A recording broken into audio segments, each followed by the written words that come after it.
कहानी शुरू करने से पहले आपसे एक निवेदन है, अगर आपने चैनल को सब्सक्राइब नहीं किया है तो चैनल को सब्सक्राइब करें। जेठ मास के कृष्ण पक्ष की अमावस्या को यह व्रत मनाया जाता है। इस दिन सत्यवान, सावित्री, धर्मराज तथा यमराज सहित पूजा की जाती है। तत्पश्चात फल का भक्षण करना चाहिए। यह व्रत करने वाली स्त्रियों को सुहाग अचल होता है। सावित्री ने इसी व्रत के प्रभाव से अपने मृत पति सत्यवान को धर्मराज से जीत लिया था। स्वर्ण या मिट्टी से सावित्री सत्यवान तथा भैंसे पर सवार यमराज की प्रतिमा बनाकर धूप, चंदन, दीपक, फल, रोली, केसर से श्रद्धापूर्वक पूजन करना चाहिए तथा सावित्री सत्यवान की कथा सुननी चाहिए।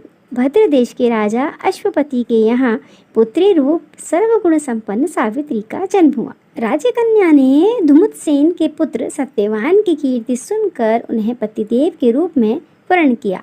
इधर यह बात जब ऋषिराज नारद को ज्ञात हुई तो वे अश्वपति से जाकर कहने लगे, आपकी कन्या ने वर खोजने में निस्संदेह भारी भूल की है। सत्यवान गुणवान तथा धर्मात्मा भी है, परंतु वह अल्पायु है और 1 वर्ष के बाद ही उसकी मृत्यु हो जाएगी। नारद जी की यह बात सुनते ही राजा अश्वपति का चेहरा विवर्ण हो गया।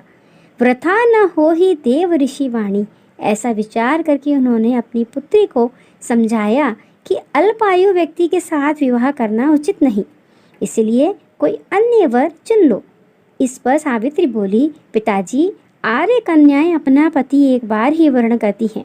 राजा एक बार आज्ञा देता है, पंडित एक बार ही प्रतिज्ञा करते हैं तथा कन्यादान भी एक ही बार किया जाता है। अब चाहे जो हो, मैं सत्यवान को ही वर स्वरूप स्वीकारूंगी। सावित्री ने नारद से सत्यवान की मृत्यु का समय मालूम कर लिया था। अंतोगत्वा उन दोनों को पारिग्रह संस्कार में बांधा गया। वह ससुराल पहुँचते ही सास ससुर की सेवा में रात दिन रहने लगी। समय बदला, ससुर का बल क्षीण होता देख शत्रुओं से राज्य छीन लिया। नारद का वचन सावित्री को दिन प्रतिदिन अधीर करता रहा।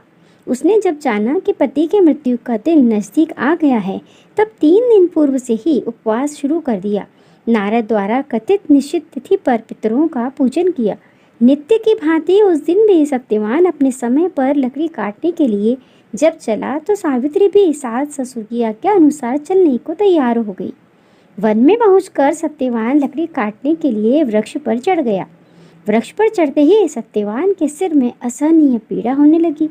वह व्याकुल हो गया और वृक्ष के ऊपर से नीचे उतर आया। सावित्री अपना भविष्य समझ गई तथा अपने जंघे पर सत्यवान को लिटा लिया।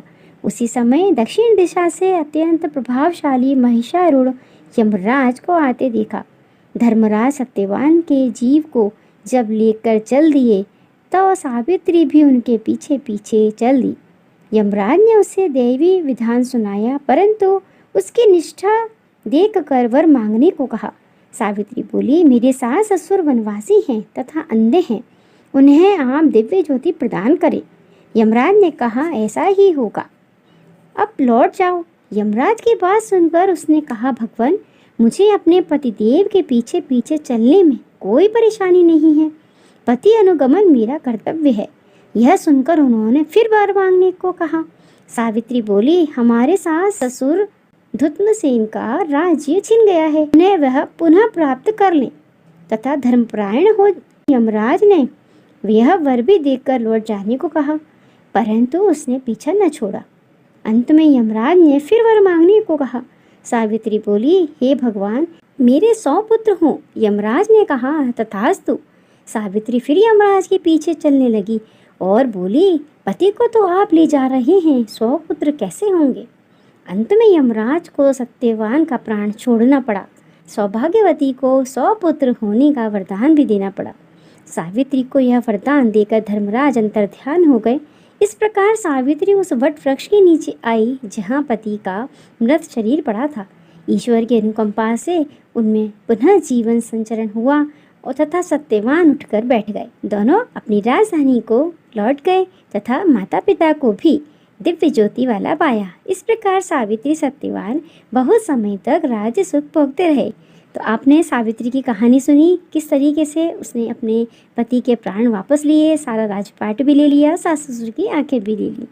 उम्मीद है आपको ये कहानी पसंद आई होगी। इस तरह नई नई कहानियाँ सुनने के लिए मेरे साथ जुड़े रहें।